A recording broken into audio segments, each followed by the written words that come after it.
Bien, buenas tardes. Bueno, ya me conocéis. Yo soy María Teresa Comte y voy a daros en la segunda parte de este curso la asignatura Política y Doctrina Social de la Iglesia del bloque tercero. Empezamos por la guía de estudios. Cuento a grandes rasgos cuáles son los contenidos, qué trabajos quiero que hagáis y qué es lo que quiero por dónde quiero que insistáis y sobre todo cómo va a ser el foro de debate.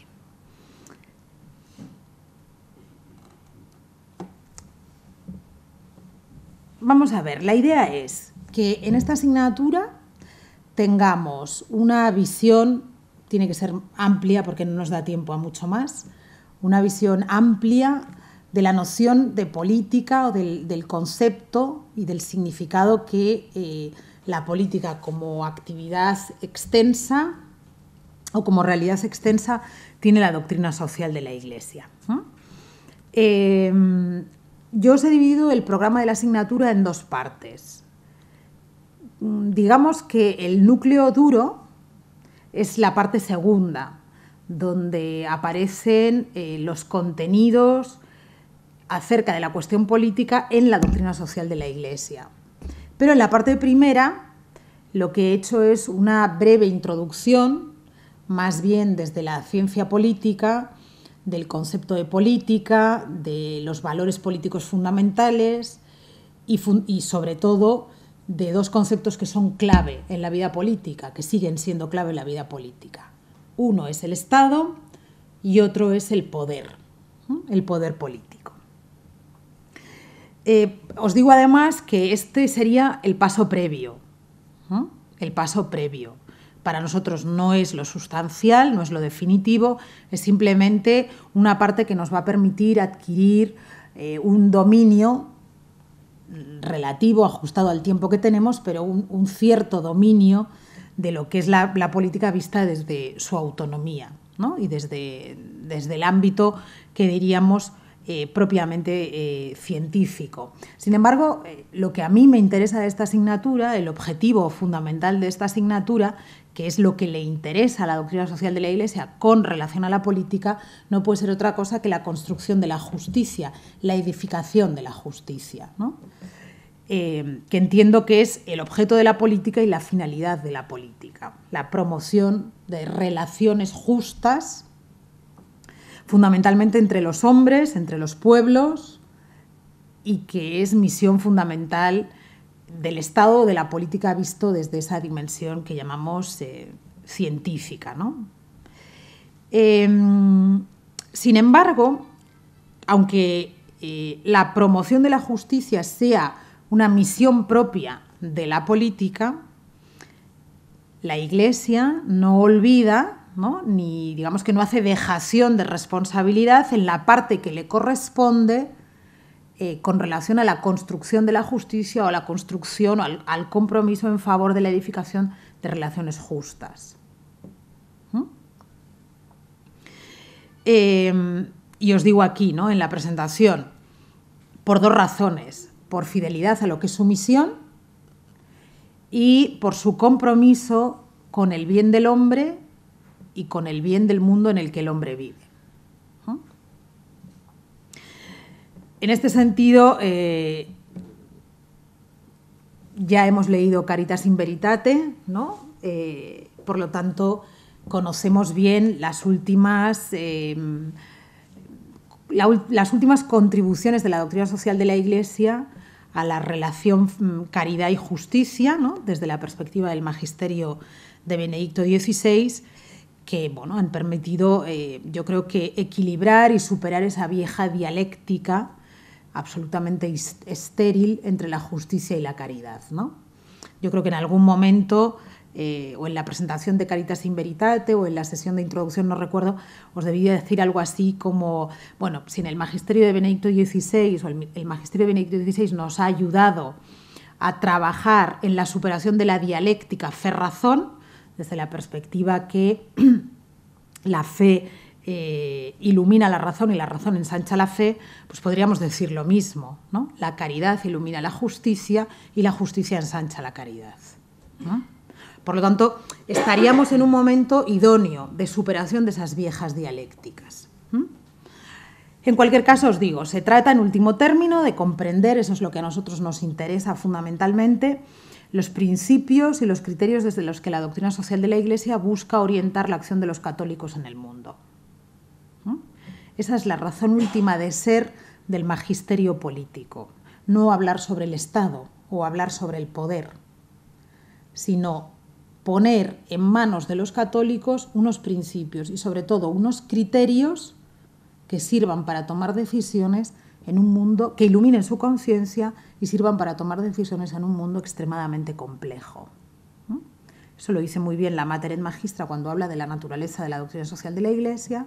Esa es la finalidad fundamental de la Pacem in Terris, que no vimos en la primera parte y que se planteará aquí. Y eso, por ejemplo, es lo que, en cierto modo, ha querido recuperar también la Caritas in Veritate, ¿no? La necesidad de insistir en los criterios de juicio, juicios doctrinales contingentes sobre cuestiones que afectan a la vida de los hombres en un mundo especialmente complejo, ¿no? En el que el discernimiento es fundamental para tomar decisiones que tienen como finalidad la transformación de la realidad. Bien, pues eso es de lo que se trata, ¿no? La comprensión, por lo tanto, digo, de esta asignatura es de vital importancia, puesto que el ámbito político, y esta es una cuestión también muy importante, el ámbito político es el único ámbito de la vida humana en el que las decisiones que la autoridad toma son decisiones que nos obligan. Pensad que el poder político es el único poder con capacidad de vinculación real en sus decisiones, ¿no? Lo que se llaman decisiones coactivas erga omnes, para todos los hombres sin distinciones. Algo que el poder económico, por ejemplo, no tiene a día de hoy competencia. Es decir, las decisiones del poder económico nos afectan, pero no nos obligan, no son coactivas. Las decisiones del poder político, por su propia definición, por lo que significa el poder, por la relación entre el que manda y el que obedece, por la legitimidad en el ejercicio de la autoridad, por el derecho de mando y el deber de obediencia, y porque por su propia naturaleza son decisiones vinculantes y la ley ayuda a ello, son las únicas que nos obligan. Que nos obligan. Y no en conciencia. No nos obligan de hecho. Por lo tanto, el ámbito de la política es un ámbito especialmente importante. Son, repito, ¿no? Las decisiones del poder político son decisiones vinculantes y de obligado cumplimiento. Nadie puede sustraerse a las decisiones del poder político. Nadie que viva en la ciudad común. Si fuéramos eremitas y viviéramos en medio del desierto, pues seguramente las decisiones que el poder político adoptara no nos, y nos autoabasteciéramos, ¿no? Y nos organizáramos con leyes propias y al margen de la realidad organizada, la realidad política y social organizada, pues nos podríamos sustraer, ¿no? Pero cuando vivimos en la ciudad común, el poder político nos obliga a todos, nos vincula a todos. De ahí la gravedad del ejercicio del poder. De ahí lo importante que el poder se ejerza de manera legítima, precisamente por esa coacción, por esa capacidad de coacción, ¿no? Bien, ¿qué material de estudio quiero que utilicéis? Bueno, igual que os recomendé y os hemos recomendado prácticamente todos los profesores, ¿no? Me imagino, el Compendio de la Doctrina Social de la Iglesia para nosotros es un documento fundamental que forma parte ya del magisterio. A veces olvidamos que entre los grandes pronunciamientos del magisterio social de la Iglesia, social en términos extensos, olvidamos, digo, que entre el magisterio social de la Iglesia el compendio ocupa un lugar, que no es un documento que sea, digamos que es preceptivo en el magisterio, porque es un documento magisterial. Aparte de que es muy útil y nos da una visión, la síntesis es excelente, ¿no? Los propios documentos, por supuesto, los documentos del magisterio, a través de los que además observamos esa dimensión histórica y esa dimensión permanente, esa continua tensión, ¿no?, que es la propia de la naturaleza de la doctrina social de la Iglesia. Y luego algunos artículos que yo os recomiendo que, bueno, entiendo que os pueden venir bien y alguno de ellos además tiene que ver con el trabajo directamente que quiero que hagamos. El correo electrónico que figura en la guía es el que uso como profesora, pero a mí me da igual donde me escribáis porque tengo todos los correos. Es decir, aquí no figura el de la coordinación del máster, sino el de la asignatura. Bueno, yo simplemente es el que aparece aquí y ya está, ¿no?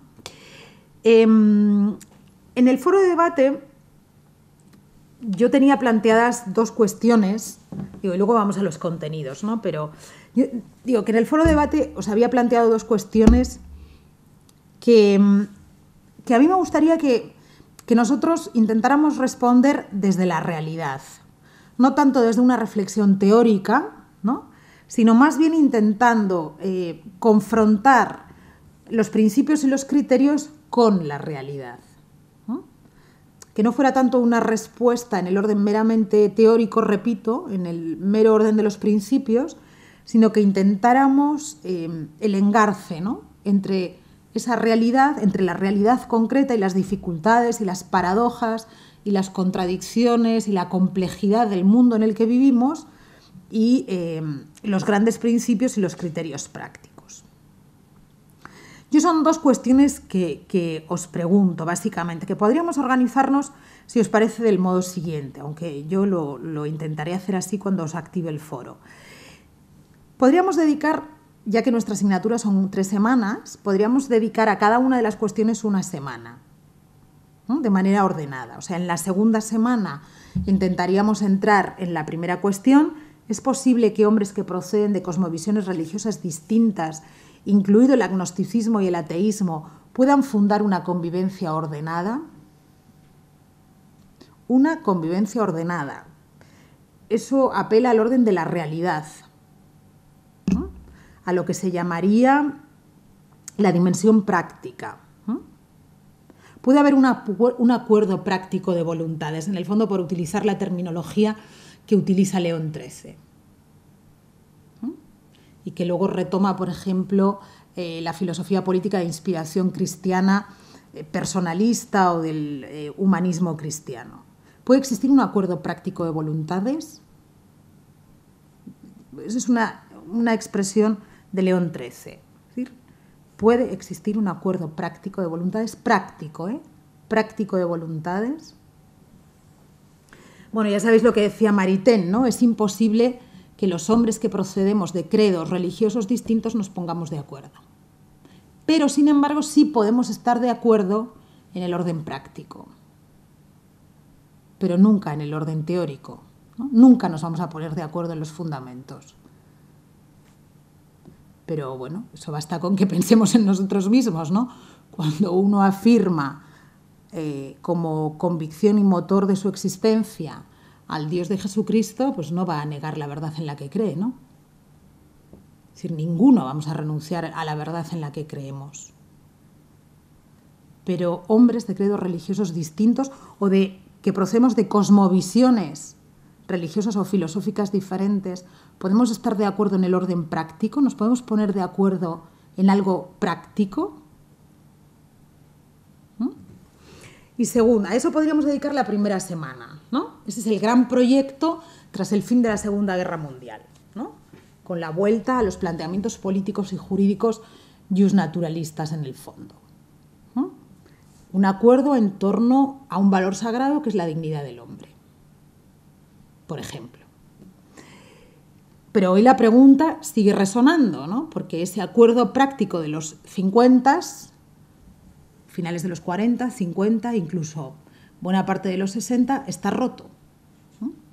Pero hay que volver a hacer la pregunta porque a lo que no vamos a volver es a una sociedad en la que prime la unidad de fe. Cuando digo unidad de fe no digo solo unidad de fe religiosa, ideológica, o sea, a eso no vamos a volver nunca más, jamás. Es decir, el pluralismo se ha instalado en nuestro mundo fundamentalmente desde los siglos XV, XVI.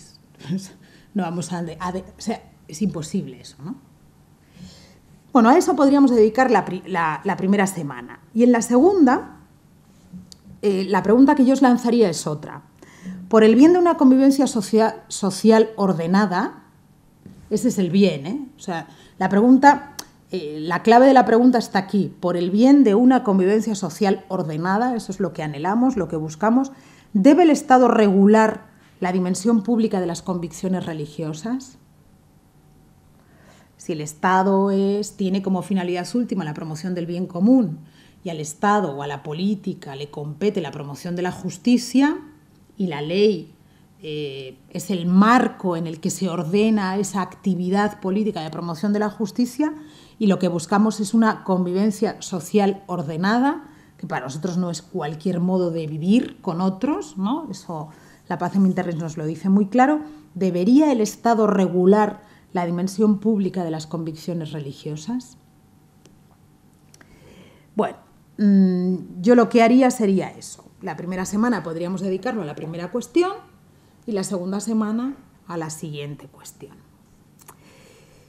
¿Qué trabajos os propongo?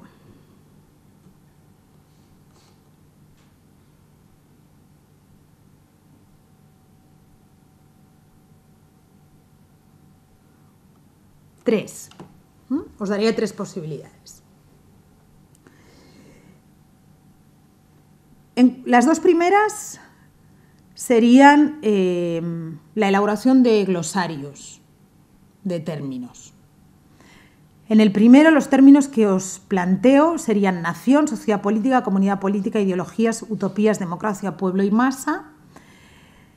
Os pediría el significado de estos términos en el radiomensaje del año 44, el radiomensaje de la Navidad del año 44 del Papa Pío XII, Benignitas et Humanitas, que es sobre la democracia, la encíclica Pacem in Terris, la exhortación, la carta Octogesima Adveniens y la Centesimus Annus.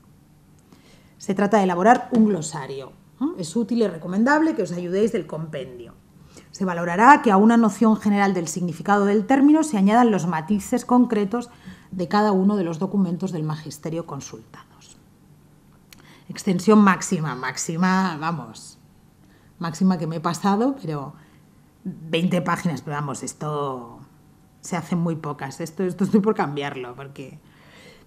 Segunda actividad que os propongo, a escoger, significado de estos mismos términos, significado de los términos, ahora os digo cuáles: nación, soberanía, Estado, pueblo y sociedad política, en la obra de Maritain, El hombre y el Estado. Os pediría en este trabajo que, además de hacer notar el significado de estos términos en esta obra, añadierais los ecos de estos significados en la filosofía política de Maritain en los siguientes tres documentos: Benignitas et Humanitas, Octogesima Adveniens y Pacem in Terris.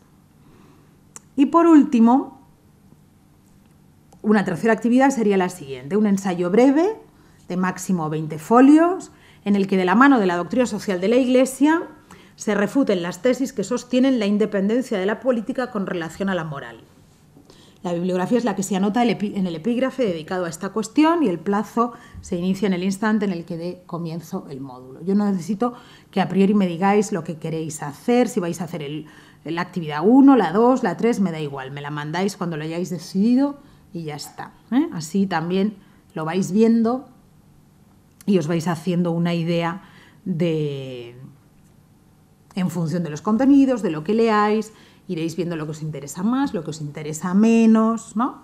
Quiero decir, bueno, son tres trabajos diferentes, los dos primeros más parecidos porque son glosarios, de manera que son menos creativos, el último es más creativo, ¿no? Bueno, eso ya cada uno lo irá viendo, ¿eh? Bien, si nos vamos... bueno, os quería decir otra cosa. Lecturas, además de los documentos, que es a lo que quiero que yo fundamentalmente nos dediquemos, ¿no? ¿Qué lecturas os recomiendo? Muy genéricas y además muy espigadas, ¿no? Dos textos de Benedicto XVI. Uno es su discurso ante el Parlamento alemán, ante el Bundestag, que es un texto memorable, ¿no?, sobre los fundamentos del Estado, que es una cuestión que Benedicto XVI ha tratado mucho, muy interesante. que juega con cuestiones que son fundamentales para nosotros: libertad, libertad de conciencia, obediencia al poder político, límites del poder político, ¿no? Es decir, es un texto muy emblemático. Y luego ese famoso diálogo, que quizás alguno ya hayáis leído, que mantuvieron Jürgen Habermas y Benedicto XVI en la Academia Católica de Baviera en el año 2004, sobre los fundamentos prepolíticos del Estado de Derecho, ¿no? Que también es un texto memorable. Luego, os he subido 2 enlaces que os llevan a algunas lecturas y textos de contenido fundamentalmente político del filósofo francés Maritain, Jacques Maritain, ¿no? Selección de textos fundamentalmente, pero bueno, para que tengáis, pues a quien le interese directamente o quiera hacer alguna, sobre todo la segunda actividad, pues es fundamental, ¿no? Luego un texto que a mí me parece muy elocuente, de un politólogo italiano, Giovanni Sartori, sobre una cuestión que últimamente es objeto de mucha controversia, que es la cuestión de la representación política. Bueno, a priori puede parecer que ¿qué hace esto aquí? Pero me parece que seamos más o menos críticos con el concepto de representación política y con la idea de la representación política. Sí que es interesante que conozcamos la verdadera naturaleza del hecho representativo, ¿no? Lo que significa la representación política. Sobre todo porque sobre esto se dicen cosas que son que nos llevarían a consecuencias, yo creo que no deseables para la mayoría, ¿no? Que tienen que ver, pues, con esa lectura que hacen algunos de las famosas teorías de la identidad entre gobernantes y gobernados, que a mí personalmente me parecen siempre muy peligrosas, ¿no? Los gobernantes no son los gobernados y los gobernados no somos los gobernantes, ¿no? Si no hay distinción entre el derecho de mando y el deber de obediencia, está claro que vivimos enfeudados con relación al poder político. No somos ellos. Y además bueno, a mí es que me llama la atención que queramos ser ellos, ¿no? Entonces, Sartori, que es verdad que en este artículo es bastante mal educado por el tono que usa, ¿no? Ya lo veréis, pero yo creo que es muy claro, ¿eh? Los italianos, en esto de la comprensión del fenómeno político, son artistas, ¿eh? Luego la vida política italiana tiene sus paradojas, pero en la comprensión teórica del fenómeno yo siempre he pensado que es de lo mejor, ¿eh? Ellos, los italianos, y filósofos de origen judío, sin lugar a dudas. Para mí, al menos, los que mejor comprenden en su esencia el fenómeno político, ¿no? Al menos los que a mí me resultan más interesantes. Entonces, Sartori en este sentido lo tiene muy claro, ¿no? Lo tiene muy claro, es muy directo, es muy interpelante y además es muy irónico con relación a las consecuencias de los que hoy defienden las democracias asamblearias, identitarias, etcétera, etcétera, ¿no? Entonces me parecía que, bueno, pues que era interesante que, bueno, pues si os parece, pues leáis algo así. Y luego os he subido 3 artículos míos que la verdad es que, hombre, uno lo dice, es poca modestia, ¿no? Pero son 3 cuestiones que además, bueno, pues son coherentes con el desarrollo de los contenidos que me corresponden a mí y son 3 cuestiones que yo personalmente considero que hoy son muy interesantes para nosotros, ¿no? Uno, la cuestión de la objeción de conciencia, lo que yo llamo el deber de obedecer en conciencia, el deber, no el derecho, el deber de obedecer en conciencia. En segundo lugar, la cuestión de la libertad religiosa, de la dimensión pública de la libertad religiosa y de las consecuencias últimas de la libertad religiosa. Y la última cuestión, la cuestión del nacionalismo, que es una cuestión que no resolvemos, no sé por qué, pero no acabamos de resolver. Y que, bueno, lo que os he subido es un artículo que es un análisis histórico del concepto de nación y nacionalismo en la doctrina social de la Iglesia, ¿no? Desde la Revolución Francesa hasta el magisterio de Juan Pablo II. ¿No? Digo desde la Revolución Francesa porque es el concepto moderno de nación que nosotros utilizamos, ¿eh?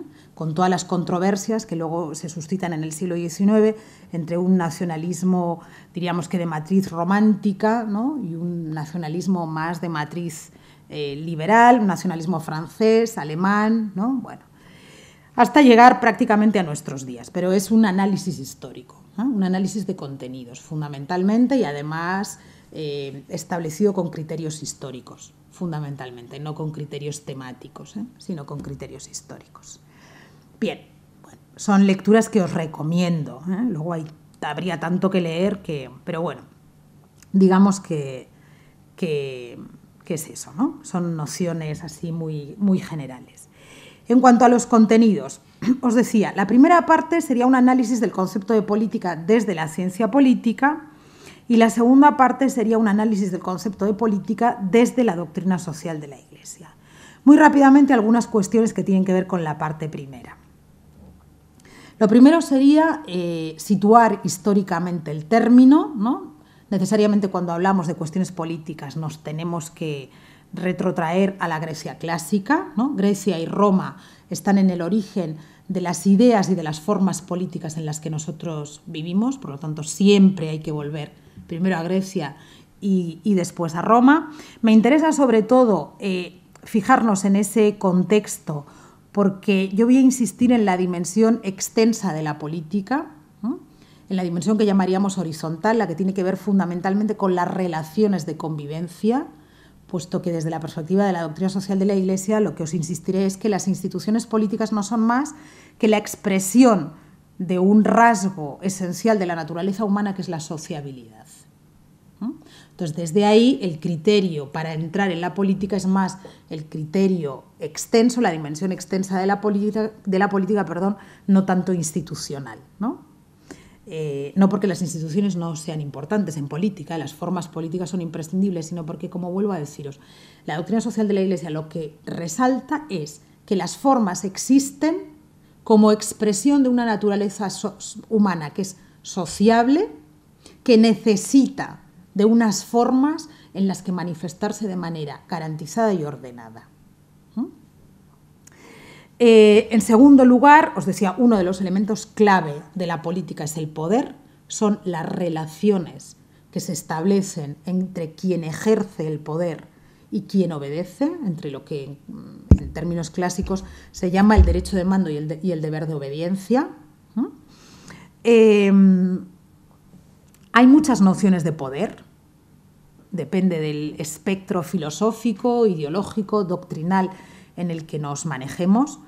La doctrina social de la Iglesia no hace un análisis del concepto de poder, pero entiende el poder fundamentalmente como una relación, ¿no? Como una relación, no como un objeto que se posee. El poder no es algo que se posee, no es un objeto, es una relación. Y una relación entre personas que mandan y personas que obedecen. Entre personas que mandan y personas que obedecen.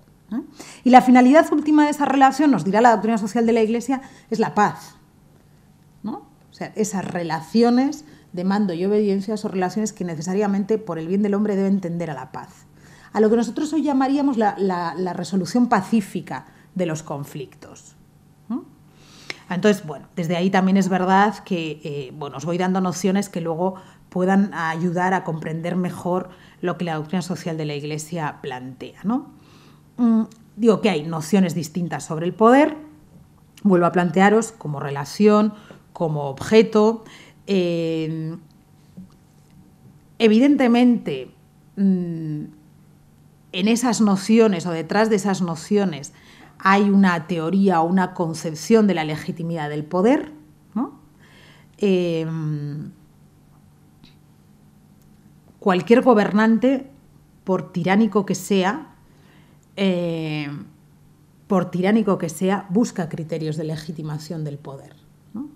Porque el poder que meramente se impone, que simplemente se impone por la fuerza, es un poder que al final acaba cayendo. Tardará más o menos, pero cae, ¿no? Entonces, hasta el tirano más tirano del mundo busca criterios para legitimarse. Pues ¿cuáles son esos principios clásicos de legitimidad del poder? Y una apelación a un teórico clave en este sentido, que es Weber, sobre los modos de legitimación del poder, ¿no? Esa relación que yo os decía entre quien manda y quien obedece ha ido cobrando formas diferentes, ¿no? Se ha ido institucionalizando, se ha ido sistematizando. Hoy la forma política más extendida, al menos en nuestro mundo, es la forma política democrática, el sistema político democrático, entendido como un entramado, ¿no? Bueno, pues lo que yo hago aquí es que nos aproximemos históricamente al concepto. Nosotros manejamos, vivimos en lo que Constant, el constitucionalista francés Benjamin Constant, llamaba la democracia de los modernos. Nuestra democracia no tiene nada que ver con la democracia griega, absolutamente nada que ver. ¿Cuál es esa democracia moderna en la que vivimos? Tiene una base fundamentalmente representativa y unos elementos clave. Soberanía popular, principio de la mayoría, partidos políticos y unos valores. Bueno, yo lo que hago aquí es explicaros qué significan los términos, ¿no? ¿Qué significa soberanía popular? También os diré más adelante, por ejemplo, que el concepto soberanía es un concepto extraño al lenguaje cristiano. Es decir, es absolutamente extraño al lenguaje de la doctrina social de la Iglesia hablar de poder soberano. El poder político no es soberano. Ahí la crítica que hace Maritain a la noción de Estado soberano de Hobbes y de Rousseau es extraordinaria, ¿no? O sea, el Estado no es soberano. No existe el poder soberano, ¿no? Eso es una construcción. El pueblo no es soberano. ¿Soberano de qué? Soberano es Dios, ¿no? Pero el poder de los hombres no es un poder único, universal, irrefutable, indivisible. No. El poder no es soberano. Digo, es muy interesante leer la crítica que Maritain hace a la noción de soberanía, tanto en la filosofía de Rousseau como de Hobbes, ¿no? Yo también, claro, digo, yo porque me identifico con ello y lo veo claro, ¿no? Pero, por ejemplo, esa es una noción. Conviene hablar. ¿De qué hablamos cuando hablamos de soberanía popular? Bueno, de lo que hablamos fundamentalmente es de que los seres humanos somos capaces de gobernarnos. Pero claro, aquí tenemos que entrar en la noción de libertad, de autonomía, de independencia, qué significa cada uno de esos términos, ¿no? Otro de los elementos clave de la democracia de los modernos, de la nuestra, es el principio de la mayoría. Y aquí os hago una distinción entre lo que es la idea procedimental de mayoría y la idea sustantiva. La idea procedimental de mayoría es una regla aritmética, la mitad más uno. No tiene sustancia, diríamos, ¿no? Es una regla de funcionamiento. La idea sustantiva de mayoría es la mayor parte. Aquellos que consideran que la democracia es el gobierno de la parte mayoritaria, de la parte mayor. Los partidos políticos como instituciones clave en esa democracia representativa y los valores fundamentales del modelo político democrático: libertad, igualdad, justicia y bien común. Bueno, nociones claves que nos dan una idea general y que nos permiten luego entrar en lo que a mí realmente me interesa o a nosotros nos interesa, que es una comprensión de la política desde la doctrina social de la Iglesia. Yo he estructurado esta parte en 4 epígrafes fundamentales, ¿no? Bueno, el 9 es una bibliografía bastante amplia que os doy, pero muy, muy general, que os puede ayudar y que ya la tenéis ahí, una conclusión y luego 4 epígrafes. En primer lugar, lo que entiendo que es fundamental para acercarnos a la noción de política en la doctrina social de la Iglesia, la dimensión antropológica de la política. Es decir, el sujeto de la vida política para la doctrina social de la Iglesia es la persona. La persona y su dimensión individual y comunitaria. Esa es la razón de ser de las relaciones de convivencia que llamamos relaciones políticas. El hombre que por naturaleza tiende a compartir su vida con sus semejantes. Esa tendencia natural del hombre de salir al encuentro de sus semejantes necesita una forma que permita la expresión plena de su naturaleza, que permita la expresión plena de su libertad, de su autonomía, de su sociabilidad. Necesita reglas que ordenen esas relaciones comunitarias. Pero la razón, la clave, el motor de la vida política está precisamente en la sociabilidad, en la naturaleza del hombre que tiende a compartir, a convivir, a relacionarse con sus semejantes. El sujeto, por lo tanto, de la vida política es el hombre, no son las instituciones, ¿no? Las instituciones son medios, instrumentos, formas que lo que deben hacer es expresar esa naturaleza, deben ser expresión de esa naturaleza y deben garantizar el desarrollo libre, la manifestación libre de esa naturaleza personal y comunitaria de todo ser humano. En este sentido, añado algo que es clave en la doctrina social de la Iglesia, ¿no? Esas formas, en principio son accidentales. Lo sustancial de la política no está en esas formas. Lo sustancial de la política está en el sujeto y en la finalidad última a la que sirven esas formas, que es el bien común. Que sean accidentales no quiere decir que sean relativas en el sentido de que dé igual moralmente, ¿eh? No quiere decir que la valoración moral de las formas de convivencia sea moralmente indiferente. Quiere decir que es accidental en el sentido que es histórico, que no es lo sustancial. El viejo debate entre las formas monárquicas y las republicanas lo resuelve León XIII de manera muy inteligente. Mire, lo sustancial no es la monarquía o la república, lo sustancial son las leyes, por lo tanto los contenidos de la legislación y el fin último al que sirven esas formas, pero no la monarquía o la república, ¿no? Es decir, eso es accidental, eso es algo accidental, es histórico, es accidental. Toda la doctrina, por ejemplo, de León XIII con relación a la obediencia a los poderes de hecho, a los poderes constituidos, ¿no? Pues ahí León XIII es muy inteligente. El deber de obediencia es un deber enseñado por el cristianismo desde el primer momento, ¿no? Cristo enseña a obedecer al poder, pero esa obediencia no es incondicional, es condicionada, ¿no? Lo leemos en los Hechos de los Apóstoles. Hay que obedecer a Dios antes que a los hombres. Las formas en las que se obedece son accidentales. No amorales, pero sí accidentales. Lo sustancial es el fin al que sirven esas formas.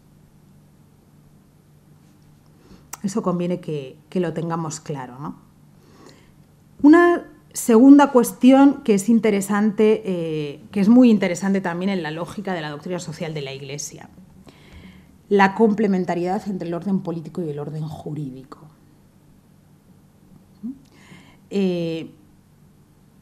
Benedicto XVI lo ha expresado de manera muy clara, ¿no? El poder debe estar sometido al escudo del derecho, y no de cualquier derecho, de aquel derecho que expresa la justicia. Es una manera muy clara de decir que el orden jurídico, ¿no? El orden de las leyes, el orden del derecho, es el que debe someter la vida política. De ahí la importancia que la doctrina social de la Iglesia ha concedido históricamente al orden jurídico y fundamentalmente, yo diría que desde el magisterio de Pío XI en adelante ha habido una insistencia que ha ido adquiriendo tintes distintos, pero ha habido una insistencia continua y muy rica sobre la noción de Estado de Derecho, de aquel Estado que se gobierna con normas. No todo Estado de Derecho, o sea, no todo Estado de Derecho es cualquier Estado, ni es cualquier derecho. Normas claras, justas, que garanticen la seguridad jurídica, que garanticen la legalidad, el principio de legalidad, y que fundamentalmente, como insistirá ya muy claramente o apuntará de alguna manera el magisterio de Pío XI por reacción contra los totalitarismos, y a partir de ahí el magisterio de Pío XII, Estado de Derecho es aquel Estado que garantiza, protege y reconoce que el centro, el fin, la causa del orden político y del orden jurídico es el hombre, y que por lo tanto el Estado debe organizarse jurídicamente conforme a normas de derecho que tengan como razón de ser fundamental el reconocimiento de la dignidad inalienable del ser humano expresada en unos derechos que son fundamentales, ¿no?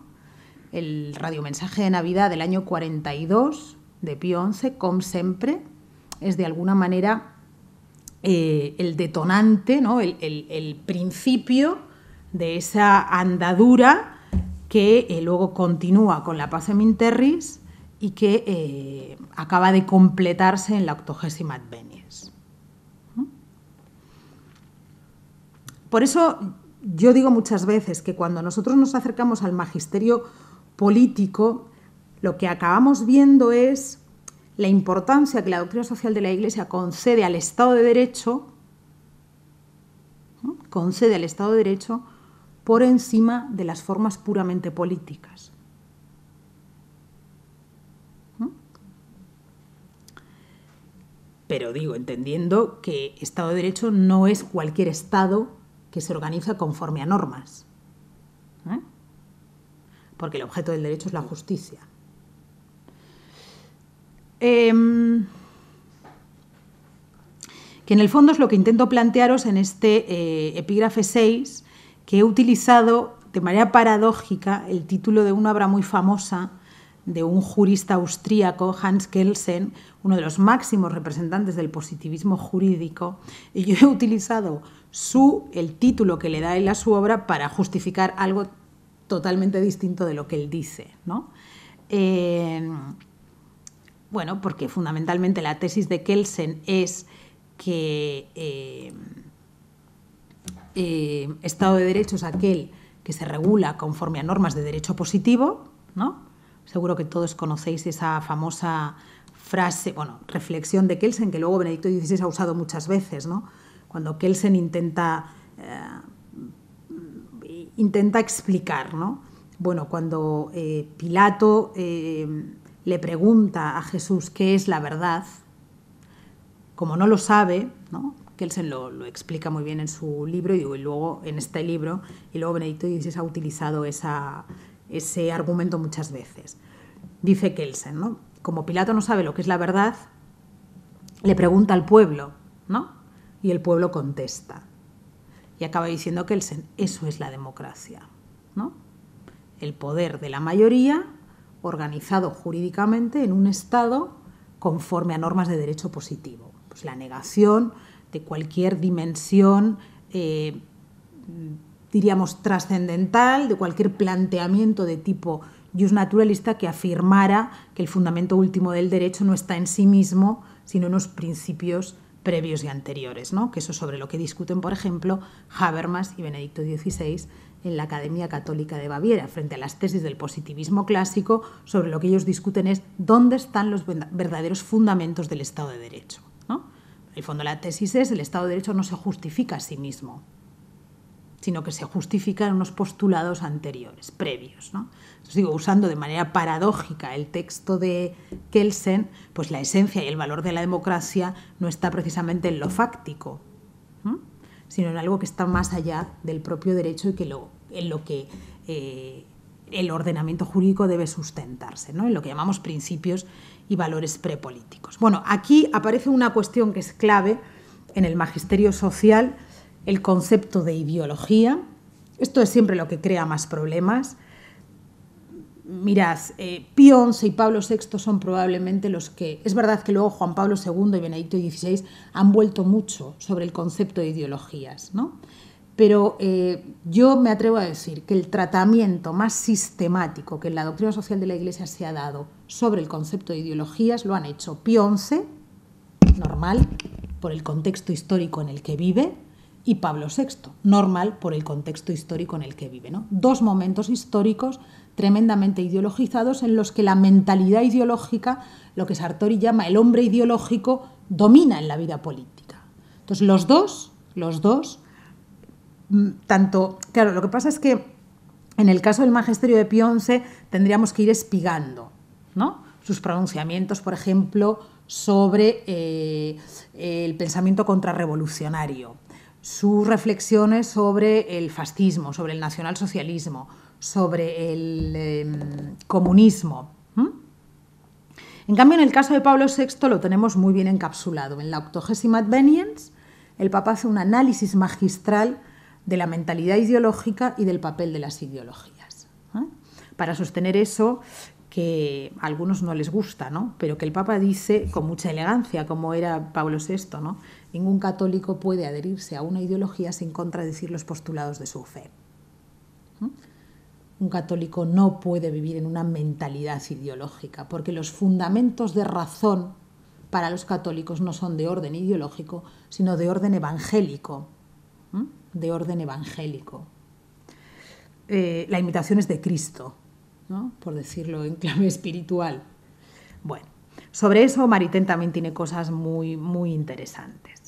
Y luego, por último, está una cuestión que os decía, yo creo que es fundamental por la propia naturaleza del poder, que es la obediencia al poder y los límites de la obediencia al poder. ¿Qué significa mandar? ¿Por qué hay que obedecer? ¿Cuáles son las razones que nos llevan a obedecer, ¿no? Juan XXIII lo plantea muy bien en la Pacem in Terris, cuando él habla de que el fundamento último del orden político, porque el fundamento último de la realidad es Dios, dice, porque si no, de otro modo, porque existiría razón de obedecer a uno o a otro, porque tengo que obedecer más a este que al otro, ¿no? El poder no vale porque se imponga, sino porque es legítimo. Pero ¿dónde están las razones para la obediencia? ¿No? Nosotros no podemos hablar de obligaciones jurídicas para la obediencia. ¿No? Nosotros hablamos de convicciones y por lo tanto de obligaciones morales, ¿no? La obediencia al poder es un deber, pero es un deber condicionado, no incondicionado, ¿no? La libertad es el fundamento de la obediencia al poder, ¿no? La libertad es el fundamento de la obediencia al poder y la conclusión es el deber, como os decía, de obedecer en conciencia, no el derecho de obedecer en conciencia, ¿no? Creo que nosotros debemos ir un poco más allá, ¿no? Se trata de cumplir con una convicción, ¿no? Si nosotros hemos leído Dignitatis Humanae, la Declaración sobre Libertad Religiosa del Concilio Vaticano II dice que el hombre puede conocer la verdad, que eso no es algo facultativo, sino preceptivo. Estamos llamados a conocer la verdad y la podemos conocer. Nosotros conocemos una verdad que se nos ha dado, que se nos ha revelado, ¿no? Tampoco conocemos la verdad por nuestras propias fuerzas, pero podemos conocer la verdad de las cosas.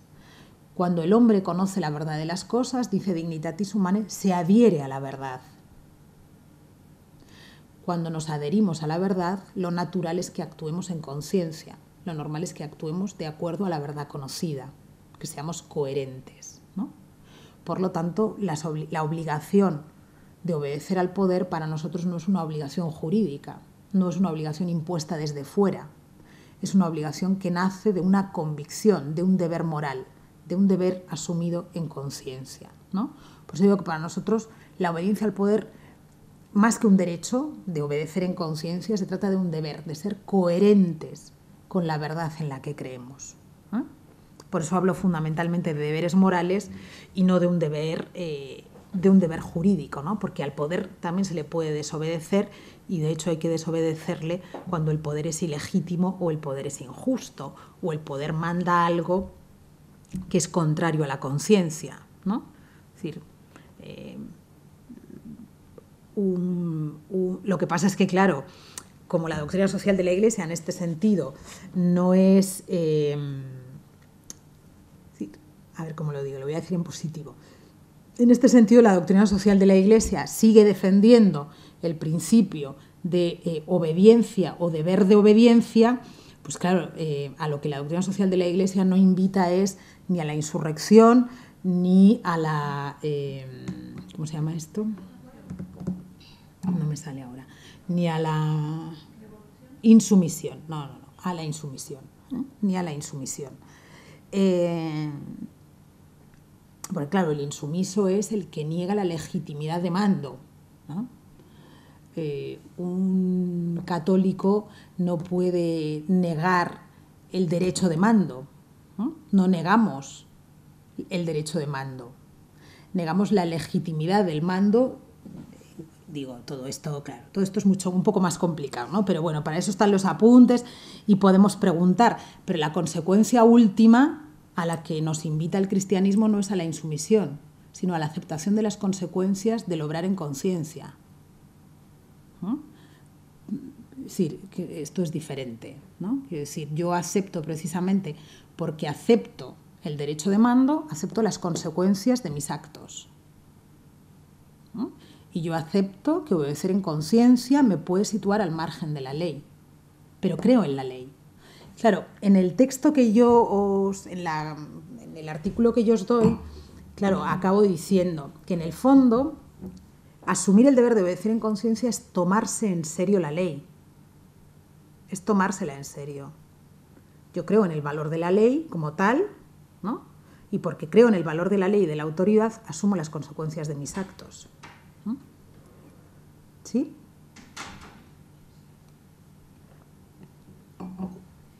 Claro, esto es así. Quiero decir, esa es la consecuencia última, ¿no? Es dramática, pero es la consecuencia última. ¿No? Precisamente porque, vuelvo a deciros, la doctrina social de la Iglesia ni invita a la insumisión ni invita a la insurrección. Bueno, aquí está, en relación con esto estaría el tema de la violencia. Creo que de eso ya os hablamos algo en Populorum Progressio, pero bueno, si en algún momento haciendo el salto lo volvemos a traer aquí, pues evidentemente pega todo, ¿no? Es decir, el famoso número 30 y 31 de Populorum Progressio entra en esta cuestión, que son cuestiones últimas, son las cuestiones más graves para la moral política y para la filosofía política, las más graves, pero bueno, por eso son precisamente las más apasionantes, ¿no? Bueno, pues este es el planteamiento. Muchas gracias. A partir de que empecemos vamos a tener 3 semanas y durante esas 3 semanas pues vamos a ir viendo y vamos a ir trabajando. Sí, Jesús, corta que va a empezar Fernando, que me va...